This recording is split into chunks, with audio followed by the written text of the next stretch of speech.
I'm 41 years old and my name is Harper Andrews. I teach high school history in a small Ohio town and am married. I also have 3 kids. I've always known what to do with my life: wake up, teach, come home, and do my best to meet all of my family's needs. Even though I went to church as a child, faith wasn't always at the center of my life. A lot of people believe in God, but I never really committed to following the path He led me to. Everything changed when I died. But first, let me know where you are listening. Even though we're not together, it will be nice to feel closer. Don't forget to mark this story as liked and share your thoughts on what you thought about it. Let's talk about this in an honest way, so we can all learn from each other. Have fun listening. The date was October 21st, 2022. I remember it very clearly, at least the part before the crash. With lesson plans in one hand and a coffee in the other, I was running late to my youngest son's soccer game. Today was one of those days when everything seems to be going wrong. Whenever my phone buzzed with a text message, I looked down at it.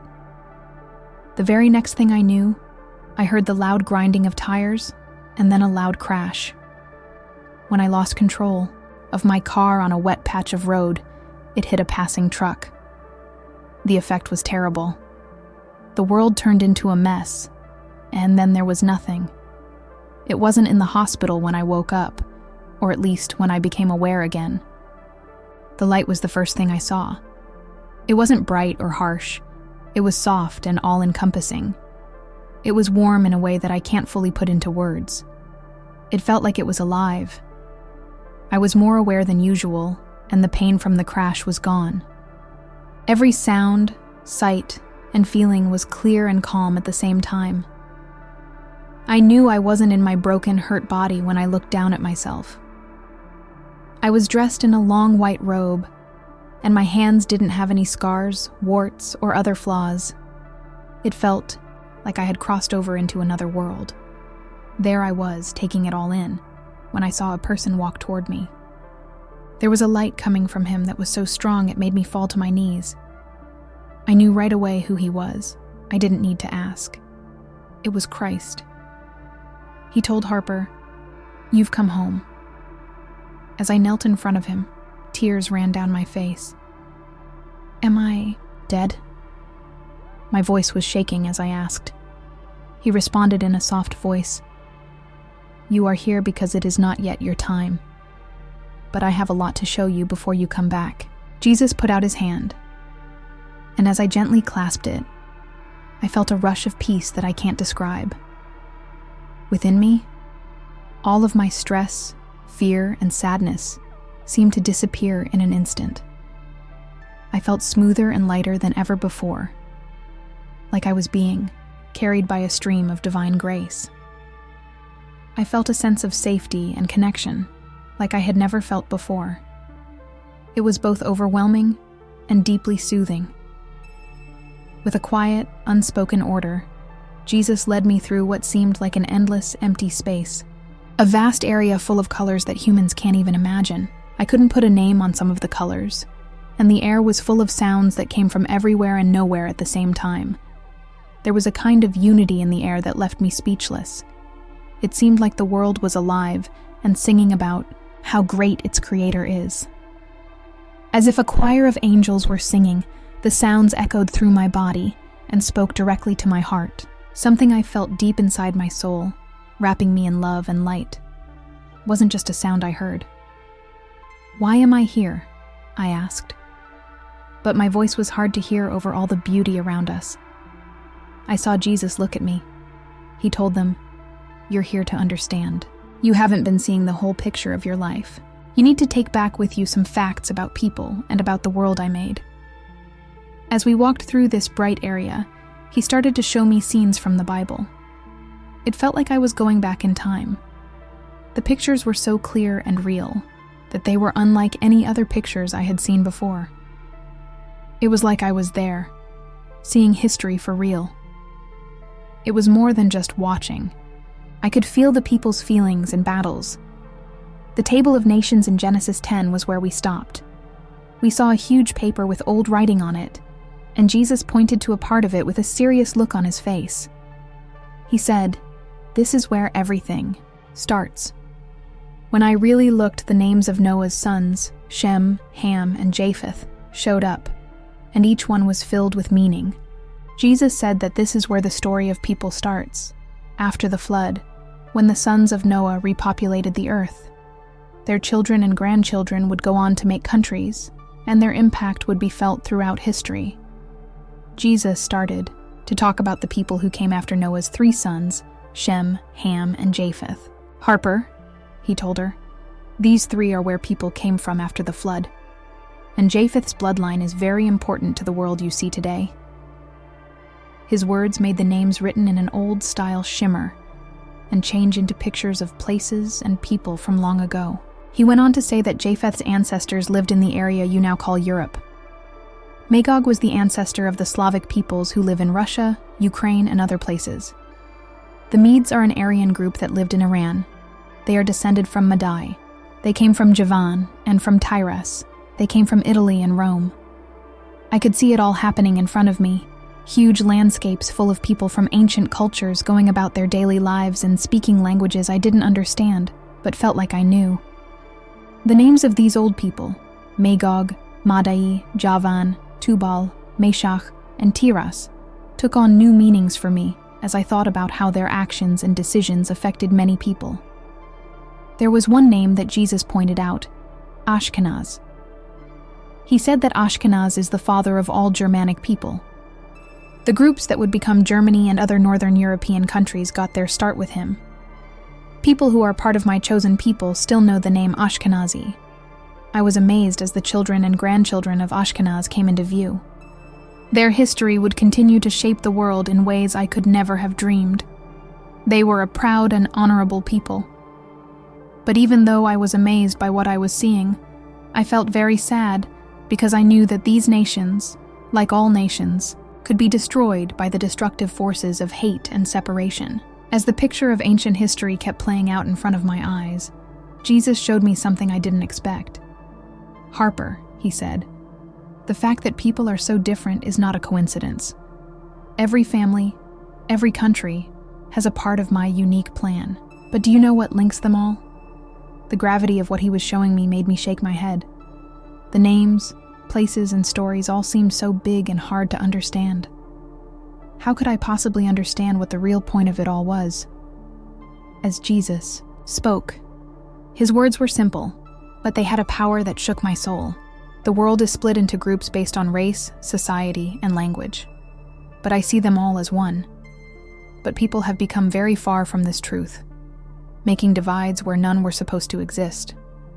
His words went straight to the center of my being, and I felt bad about all the times I had looked at other people and only seen the surface, the differences. I never really knew how much God loved everyone, no matter who they were or where they came from. For the first time, I saw how much the world's differences had affected me. And as Jesus led me through these discoveries, I was struggling with feelings I didn't fully understand. I was filled with confusion and a deep sense of not being worthy. I couldn't help but wonder why I, of all people, had been picked to learn this. I asked, "Lord, if this is your truth, why hasn't the world accepted it? When it comes to race, why is there so much disagreement?" "Harper," he told her, "the differences you see now are because people have sinned. My plan from the start was for unity and variety, to live together in peace. But sin came into the world and brought pride, greed, and the need to be in charge." He showed me a picture from ancient Babel, which is where people first started to go their separate ways. The Tower of Babel stood tall in front of us, a huge reminder of how proud people can be. He said this is where the split started. I saw people of every color and language work together to build the tower. Their hearts were set on reaching the stars, and their faces showed it. But as their unity grew, so did their desire to break away. What the people were really interested in was making themselves look better than God. They were no longer worshiping him. He told them that they wanted to make a name for themselves and put their own fame above mine. So I mixed up their tongues and spread them all over the world.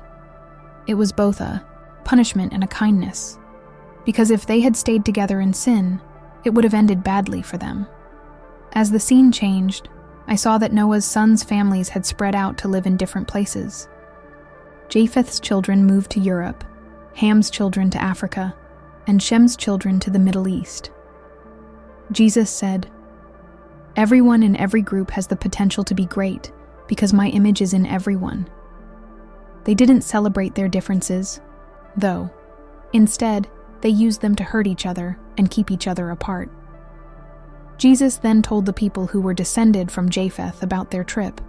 Japheth's people were given a lot of land, from the Caucasus Mountains to the Atlantic Ocean. They were lucky to be creative, strong, and eager to take the lead. One big gift does come with a big duty, though. As he spoke, I had a strong sense of certainty. "Lord, what do you mean?" Jesus said in a serious tone that many people from Japheth's line abused their gifts. They took over, colonized, and abused others because they thought their power made them better. They took my words out of context to support slavery, exploitation, and murder, forgetting that I see all people as equal. As I watched hundreds of years of history play out, tears ran down my face. The Crusades, the maritime slave trade, the killing of native people, and racism that is still a problem in the world today. It was all so heavy that I could hardly stand it, and I asked God, how could this happen? They knew it was wrong, right? Jesus gave a nod. Some did, and they told people about it. Others couldn't see because they were too proud or too greedy.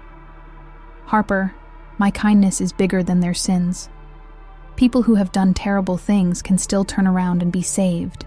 He then showed me how the world is now, broken, disorganized, and painful. I saw people marching for racial equality. Wars started out of hate, and families split up because of racism. It felt like I was in the middle of the world's pain, seeing the effects of hundreds of years of hate and division. "Harper," he told her, "the time is coming when I will come back and fix everything. But first, my people need to learn to see each other the way I do. They need to say sorry for the sins their ancestors did and work to make things right." When he spoke, I felt like time was running out. "Lord, what can I do? I'm just one person." He told you that you could carry this word. Share what I've shown you with everyone. Tell the truth, even if it makes you feel bad. Remind them that I made every country, every race, and every person for my own fame. After that, Jesus led me here. It was like being in heaven. I had never seen such bright colors before. The air was filled with the beautiful harmony of prayer, songs sung by people of all races and ethnicities. They were all together and united, and their sounds blended perfectly. There were no walls or other obstacles between them. It was like the very soul of people had come together to share the same peace and love in perfect harmony. He said, "This is my kingdom. There is only love here, no strife. This is also what I want for the earth." I got down on my knees because the peace I felt was so strong. Not only did it feel quiet, it was a feeling of being whole and one with everything else. It seemed like everything was meant to be that way. It was the first time I had ever felt anything like it. Really united, this is what it looked like. My heart was full of awe and anxiety as I looked up at Jesus. "Lord, how can this happen?" He gave a soft smile. He said it was through love. The most important rule is to love. The world will see my glory if my people love each other like I have loved them. I understood right away. With all of its pain and fights, the world could only be fixed by love, like the love Jesus showed us. It wasn't enough to just say we love other people.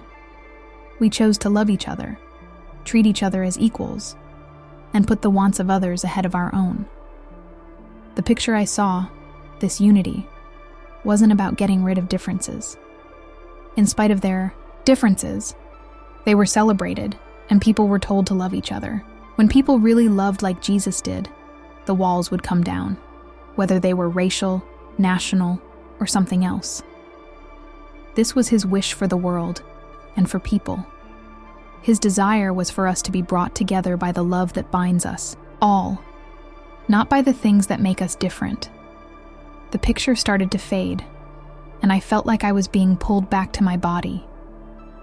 Christ told Harper, "You have seen a lot, but your work is not yet done.